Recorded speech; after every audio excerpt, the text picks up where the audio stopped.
Good morning বন্ধুরা, রামনবমীর সবাইকে অনেক শুভেচ্ছা, অনেক ভালোবাসা জানিয়ে আজকে আমি ভিডিও শুরু করছি। আজ হচ্ছে রবিবার, রামনবমী। তো আমাদের পুরুলিয়াতে রামনবমীটা কীরকমভাবে পালিত হয় সেটাই তোমাদের সঙ্গে আজকে শেয়ার করব। তো সকালবেলা তো সমস্ত কাজকর্ম সেরে পুজো দিয়ে আর কি মন্দিরে, হনুমান মন্দিরে পুজো দিয়ে চলে এসেছি বাড়িতে। এই যে হনুমান পতাকাগুলো যে ঝুলছে দেখছো দুপাশে, এত এত যে বিক্রি হচ্ছে, আমরাও দুদিন আগে কিনে নিয়ে গিয়েছিলাম, কিনে নিয়ে রেখে দিয়েছিলাম। তো আজকে পুজো দিয়ে নিয়ে ঘরে রেখে এসেছি, পরে গিয়ে বাড়ি গিয়ে আর কি ছাদে এটা বর লাগিয়ে দেবে। তো দেখো দুদিকে কত কত আর কি হনুমানজির পতাকা আর কি ঝান্ডা বিক্রি হচ্ছে। তো যার যেরকম প্রয়োজন সে সেই রকম আর কি মাপের নিয়ে যাচ্ছে। তো যাই হোক, খুব ভালো লাগে আজকের দিনটা, জানো না। আর আজকে বিরাট বড় পদযাত্রা বেরোবে। এই এখন ওই কটা বাজে, 10টা সাড়ে 10টার মতো বাজে। তো পুজো দিয়ে নিয়ে বর বলল চলো বরং একটু ঘুরে দেখে আসি যে পদযাত্রাটা বেরিয়েছে কি। তো এই 10টা থেকেই আর কি শুরু হওয়ার কথা ছিল পদযাত্রাটা। তাই দেখো দুদিকে কত আর কি স্টলের মতন আর কি করেছে। এই জল, এখান থেকে জল, খাবার, মিষ্টি সব কিছু আর কি। যে দলটা বেরোবে, মানে আমাদের 300টার বেশি দল মনে করো এখানে অংশগ্রহণ করেছিল এই পদযাত্রাটাতে। তো তাদেরকে জল, মিষ্টি এইসব দেওয়ার জন্য এইগুলো আর কি করেছে। তো যাই হোক, একটুখানি দেখে নিয়েই আমরা বাড়ি চলে এসেছি, যেহেতু আমাদেরও পতাকাটা, হনুমান ঝান্ডাটা ছাদের মধ্যে লাগাবে বর, সেই জন্য। আর এই যে এই বড় লাঠিটার মধ্যে আর কি লাগিয়ে নিয়ে ওপরে টাঙিয়ে দেবে।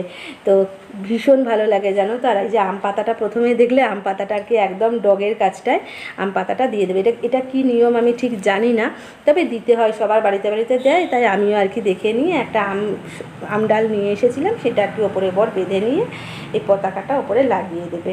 তো এত মানে ভিড় হয়, 300টার বেশি দল যেহেতু অংশগ্রহণ করেছে, তার সাথে আর কি বাজনা আছে। তারপরে প্রসেশনে যেরকম যেরকম হয়, মানে বিরাট বড় বড় হনুমানজির মূর্তি বলো, রামের মূর্তি বলো, তারপরে শিব ঠাকুরের মূর্তি, দুর্গার মূর্তি, অনেক রকমের আর কি বেরোয় জানো তো প্রসেশনটার সাথে সাথে। তো যাই হোক, এবারে আমার দেখার ভীষণ ইচ্ছা ছিল না, তো আমি কোনোবারে সেভাবে দেখতে পাইনি বিয়ের পর থেকে।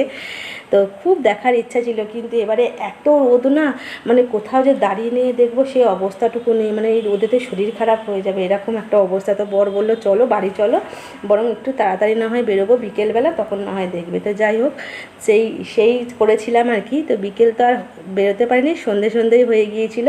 তো এই দেখো সন্ধেবেলাতে বেরিয়েছি প্রসেশনটা দেখতে। তো সকাল থেকে লাইট ছিল না, যেহেতু এই পদযাত্রাটা বেরিয়েছিল, বিরাট পদযাত্রা যাকে বলে, তো প্রত্যেক বছর বেরোয়। তো সেই জন্য না সকাল থেকে লাইট অফ ছিল। আর যেহেতু বড় বড় ট্রাক বলো, বড় বড় আর কি গাড়িগুলোতে, 4 চাকা গাড়িগুলোতে বড় বড় একদম ভর্তি করে আর কি সাউন্ড বক্স লাগানো আছে। তো সেই জন্য আর কি উপরে যেহেতু যদি তারে ছুঁয়ে যায় আর কি, সেই জন্যই লাইটটা অফ করে দিয়েছে আর কি ইলেকট্রিক অফিস থেকে, যাতে কারুর কোনো রকম কোনো অসুবিধা না হয়। এই দেখো ভাইগুলো কীরকম হনুমান ঝান্ডাগুলো নিয়ে যাচ্ছে, এরা সবাই অংশগ্রহণ করেছিলেন না। তো এখন যেহেতু শেষের দিকে না, সেই জন্য আর কি এবার এক একটা করে আর কি দল যে যার দিকে আর কি চলে যাচ্ছে। এই দেখো বড় নন্দী এই মহারাজ করেছিল, দেখতে পাচ্ছ কত বড় নন্দী মহারাজ যাচ্ছে, মানে এটা আর কি পদযাত্রাতে ছিল। এবার আস্তে আস্তে আর কি এরা যেখান থেকে আর কি এরা যে পাড়া, সেই পাড়াতে আর কি আস্তে আস্তে নিয়ে চলে যাবে। এই দেখো সবাই আস্তে আস্তে যাচ্ছে।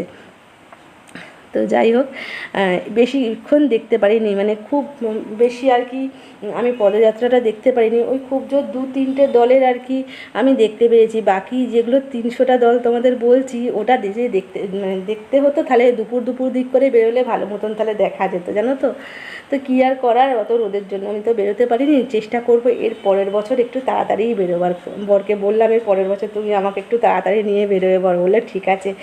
তো যাই হোক, এই দেখো কত বক্স লাগিয়েছে, দেখো দেখতে পাচ্ছ গাড়িটার পেছনে। আর যা আওয়াজ, ধুম ধুম ধাম ধাম করে, মানে গান বাজছে, যেমনি চারদিকটা গম গম করছে, এত ভালো লাগছে, এত ভালো লাগছে না যে মানে বলবার মতো, তোমাদের বলে বোঝাতে পারবো না। তো যাই হোক, আমি ছোটো থেকে কখনো এইরকম আর কি দেখিনি আমাদের কলকাতার ওদিকে।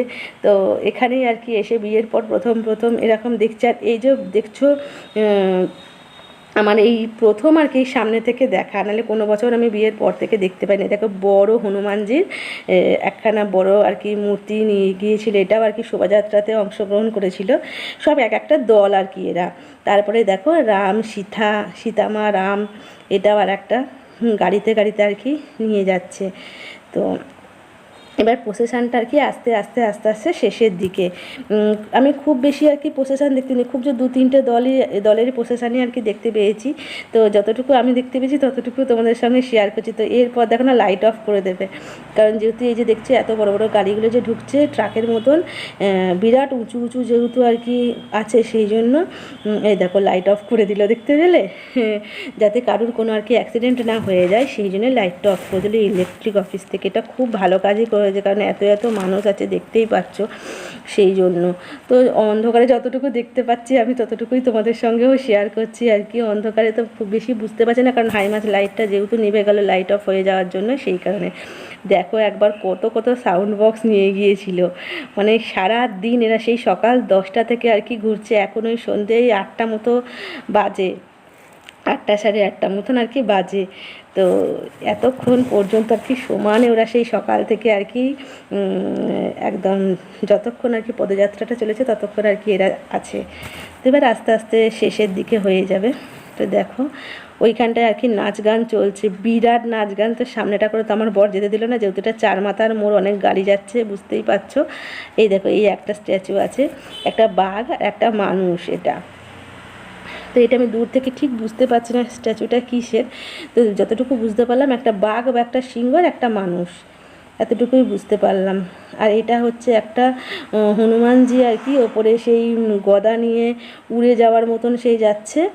আর আর একটা দেখাচ্ছে যে রাম রাম শিব ঠাকুরকে পুজো করছে আর কি, এরকম একটা স্ট্যাচু আর কি করেছে। এগুলো আর কি নিয়ে যাচ্ছে। তো অন্ধকারে তো কিচ্ছু বুঝতে পারছি না, তো তবু দাঁড়িয়ে আছি, ভালো লাগছে যেহেতু এত এত লোকজন আছে। একটা আর কি একটা কি বলে পূজা পার্বণের দিনে যেরকম আর কি ভালো লাগে, আমাদের পুরুলিয়াতে পূজা পার্বণে মানে বিরাট মজা ফুর্তি হয়, জানো তো। এই দেখো এই আর একটা হচ্ছে এটা হচ্ছে রামের আর কি স্ট্যাচুটা করেছে, করে নিয়ে যাচ্ছে। তো এইটুকুনি আর কি দেখতে পেয়েছি। তারপরে আর একটু অন্যদিকে চলে এসেছিলাম, যেখান থেকে আর কি মেন প্রসেশনগুলো যাচ্ছে। তো এই যে প্রসেশনটা দেখছো এটা লাস্ট আর কি, এরপরে আর প্রসেশন নেই। তো এইটা দেখে নিয়ে আমরাও আস্তে আস্তে আর কি বাড়ির দিকে চলে যাব, কারণ এই ভিড়টা যে দেখতে পাচ্ছ না শুধুমাত্র এই প্রসেশনটার জন্যই আর কি লাগছে। বাকি এই প্রসেশনটা যেই শেষ হয়ে যাবে রাস্তাঘাট একদম ফাঁকা, যেহেতু এই ছেলেগুলো মনে করে ছেলেরা ছিল, মেয়েরা ছিল, মেয়েরাও অংশগ্রহণ করেছিল, সেখানে নাচ গান অনেক কিছু হয়েছে। তো যাই হোক, এটা হয়ে গেলেই শেষ হয়ে যাবে প্রসেশনটা। তো আমাদের পুরুলিয়ার প্রসেশন তোমাদের কীরকম লাগলো অবশ্যই জানিও। আমি যতটুকু পারলাম তোমাদের সঙ্গে শেয়ার করলাম আর কি। চেষ্টা করব এর পরের বছর যদি যেতে পারি অবশ্যই তোমাদের সঙ্গে শেয়ার করব, জানো তো। তো তোমাদের খুব ভালো লাগবে। তো চলো বন্ধুরা, আজকে এই পর্যন্তই। সবাই খুব ভালো থেকো, সুস্থ থেকো। আর আমার ভিডিও ভালো লাগলে অবশ্যই একটা লাইক কমেন্ট শেয়ার করে দিও, আমার চ্যানেলটা সাবস্ক্রাইব করে আমার পাশে থেকো। তো তোমরা সবাই খুব ভালো থেকো, সবাইকে টাটা।